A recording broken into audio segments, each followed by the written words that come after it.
assim é o nosso Deus, o qual é a imagem do Deus invisível. Por isso nós dispensamos qualquer tentativa de representação de Deus no sentido de ser adorado.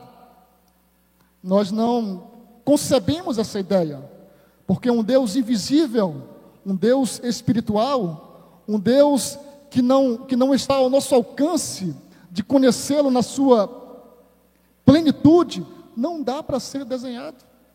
Então qualquer tentativa de descrever Deus, ela é fadada ao fracasso, porque Deus é espírito, é invisível. Mas Deus também é imutável, Ele não muda, porque eu, o Senhor, não muda, Malaquias escreveu. Ele também é um ser transcendente, fora da criação, é imanente, porque relaciona-se com a criação.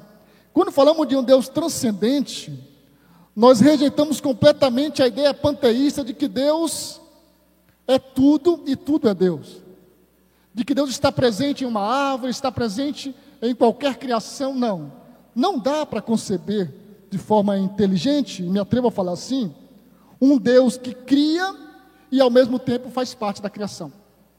Ou Ele é criador, ou Ele é integrante da criação. E Deus não integra a criação. Ele é o autor da criação. Por isso Ele é transcendente, Ele está acima de tudo. Ele criou todas as coisas. O Gênesis começa exatamente assim: no princípio, criou Deus os céus e a terra. E aí nós vamos ver a criação de Deus no decorrer do capítulo do texto sagrado. Então Ele cria as coisas. Ele está acima da sua criação. Mas Ele também é imanente a ponto de relacionar-se com a sua criação. Então, mesmo sendo tão grande, mas Ele desceu até a humanidade na pessoa de Cristo para se relacionar de perto com o ser humano. Mas não foi a única vez que Ele procurou se relacionar com o ser humano. Ele se relacionava com Adão no Jardim do Éden. Ele se relacionou com Noé, quando escolheu Noé para, através dele, de sua família, salvar a raça humana do dilúvio. Ele se relacionou com Abraão, quando chamou Abraão, quando estava ainda morando em Ur dos Caldeus, e Ele chamou Abraão para, a partir de Abraão, formar uma grande nação. Ao longo de toda a Bíblia, nós vamos ver Deus se revelando ao homem. Assim como hoje Ele se revela a você, através da sua palavra. E Ele quer salvar a sua vida, através da pessoa de Jesus. E isso não lhe custa nada, mas custou a morte de Jesus na cruz.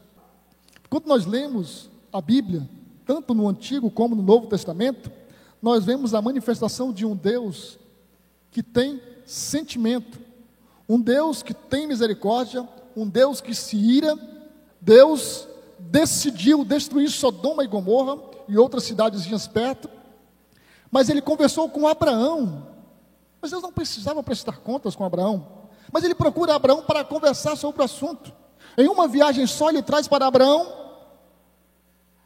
a promessa, o anúncio de que Abraão seria pai, e Ele também fala sobre a destruição de Sodoma e Gomorra, e Ele permite que Abraão inclusive interceda por aquelas cidades, e Ele ouve Abraão até Abraão chegar a uma quantidade de justos que Ele desejava que tivesse naquela cidade, para que Deus não a destruísse.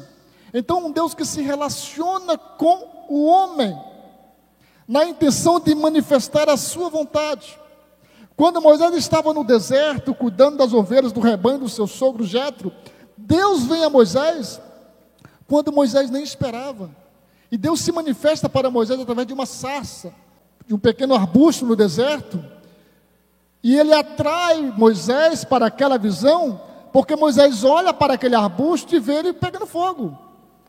Bom, não seria tão estranho um arbusto seco pegar fogo no deserto.